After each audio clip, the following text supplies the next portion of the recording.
Welcome, welcome, one and all. Welcome in here, out there, all around the world to The Late Show. I'm your host, Stephen Colbert. I want to start off tonight. Hey, friends. Hey, you beautiful people. Hey, how's everybody doing? Feeling a little...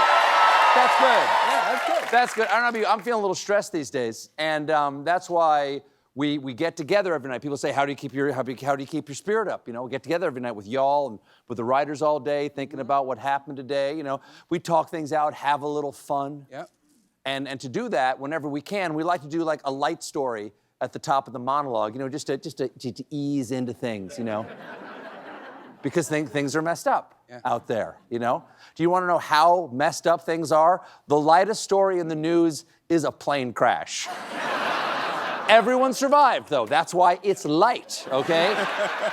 And it's not just light, it's a miracle, considering the Delta Airlines flight from Minneapolis to Toronto yesterday landed upside down. Remember the good old days when it was just doors flying off the thing? I miss that. Seeing that plane upside down just feels wrong. It's like running into your teacher at the grocery store and they're upside down and on fire. Authorities are still investigating exactly how this happened, but they do know that the crash unfolded during wind gusts of 40 miles per hour on the ground that were even stronger in the air. Now, to deal with the high winds, the pilots apparently attempted something that is known as a crab maneuver, which involves turning the plane into the wind, then directly onto the runway at the last moment, and not, as I thought, when you land the plane like this. Yeah.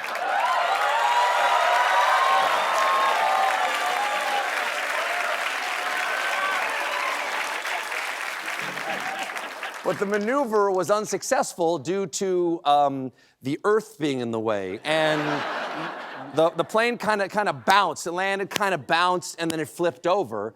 And there's a ton of footage of this out there. You've probably seen some of it because everyone has a phone now. And in fact, one of the passengers even took a video of the evacuation. Holy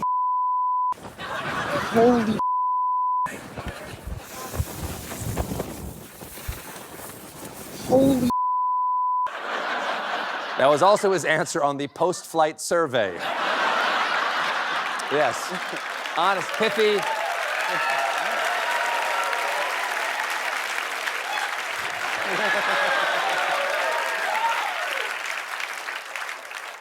Speaking of flaming disasters, New York City mayor and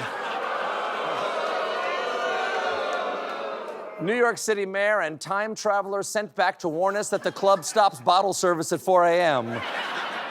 Eric Adams. Mayor Adams has been involved in some controversy for years now, actually. For instance, while he was still running to be mayor of New York, no one could tell if he lived in New York or in New Jersey. Once he became mayor, he appointed and later had to remove his brother as deputy police commissioner. He announced a personal war on rats, introduced a Times Square RoboCop that failed as a police officer but thrived as a public urinal, and claims that the Big Apple is littered with unique crystals that give out a special energy. Yes, in fact, I saw a gentleman enjoying some of those unique crystals in the Port Authority bathroom yesterday. He definitely radiated a special energy.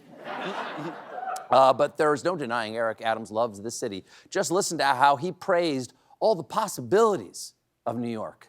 This is a place where every day you wake up, you could experience everything from a plane crashing into our trade center to a person who's celebrating a new business that's open. Not sure if you want to promote your city using the worst thing that ever happened there. That's why Hawaii doesn't have posters that say, "Visit Pearl Harbor. Japan could be back any day." But yesterday, was it just yesterday? Yesterday, Pearl Harbor. Never forget. Yesterday, Adams' controversy stopped being funny and started becoming hilarious because 4 top deputies to Eric Adams have now resigned. You see, here's how, like, mayor's offices works. He may be mayor, but these are the people that actually administer the city. The resignations were from the first deputy mayor, the deputy mayor for Health and Human Services, deputy mayor for Operations, and deputy mayor for Public Safety. So at this point, the city is evidently being run by the remaining deputy mayor, 100 rats in a trench coat. So, very effective, though. Very effective.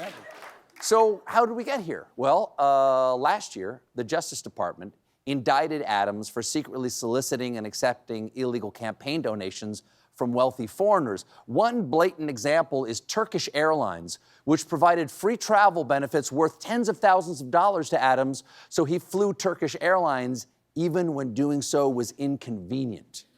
He loved his free perks so much that he once asked his partner to call Turkish Airlines to confirm they did not have routes between New York and Chile.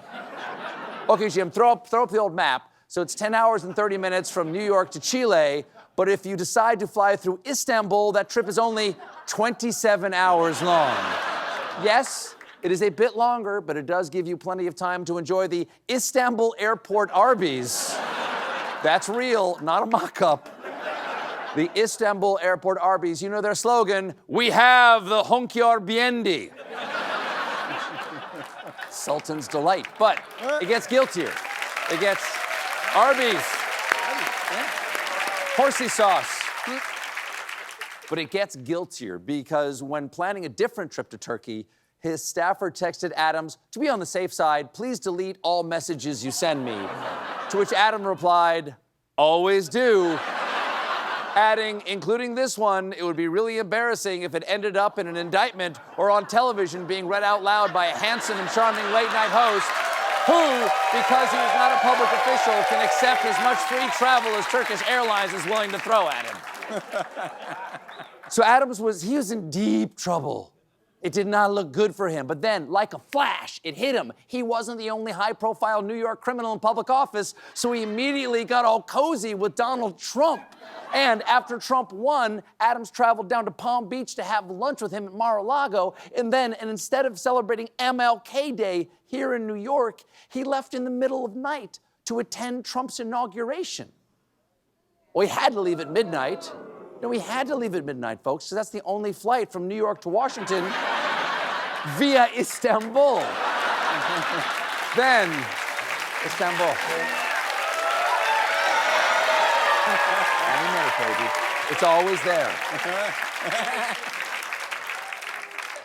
You never know when the crab's gonna attack. Then, once Trump took office, Mayor Adams promptly asked for a pardon. He did not get one.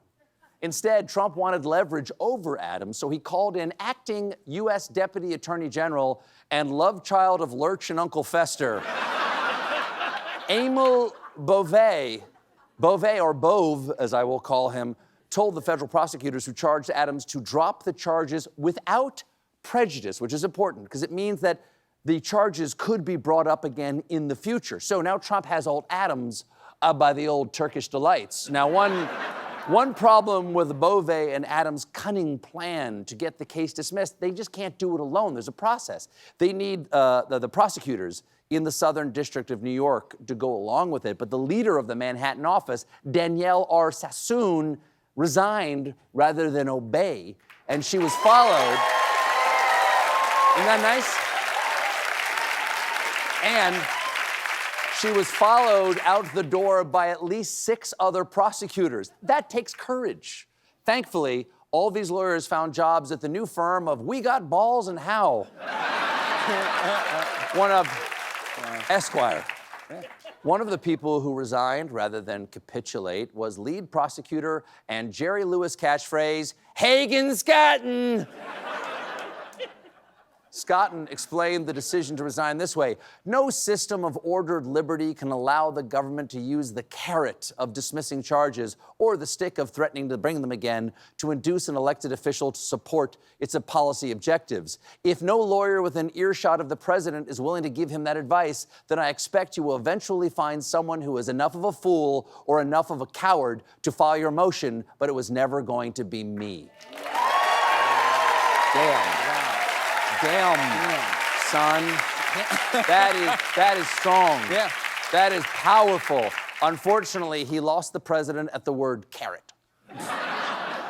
Eventually, Bove couldn't find anyone to do what he wanted in the Manhattan office, so he was ultimately compelled to sign the motion himself, along with 2 other Washington prosecutors, and I swear, these are their real names, Edward Sullivan and Antoinette T. Bacon. And I'm being told we have a picture of the 2 of them. There they are. She actually, fun fact, she actually opened for the Beatles. Yes. I want to hold your ham. Thank you. Thank you.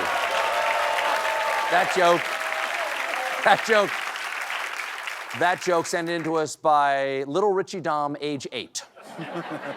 The mayor is already keeping his side of the bargain because after meeting with Trump's border czar, Adams opened Rikers Island to ICE agents.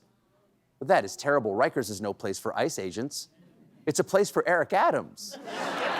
Now, both Adams and the Trump border czar, Tom Homan, that's his name, and Tom Homan deny there was any quid pro quo here, like we dropped the charges, you help us round up the immigrants. But Homan kind of blew it. He kind of let it slip when he was on with the Fox and Friends. You are sitting today talking about the new alliance between ICE and Adams. So thank you very much for coming. Thank you. Alliance was never severe. Yeah, and if he doesn't come through, you're up early anyway. if he doesn't come through, I'll be back in New York City, and we won't be sitting on the couch. I'll be in his office, up his butt, saying, "Where the hell is the agreement we came to?" Aha! Their agreement. But up his butt, sir? Up his butt? He is the mayor of New York. You do not go up Eric Adams' butt unless you stop in Istanbul first. We got a great show for you tonight. My guests are George Clooney and Reacher himself, Alan Ritchson. When we come back, meanwhile, join us, won't you?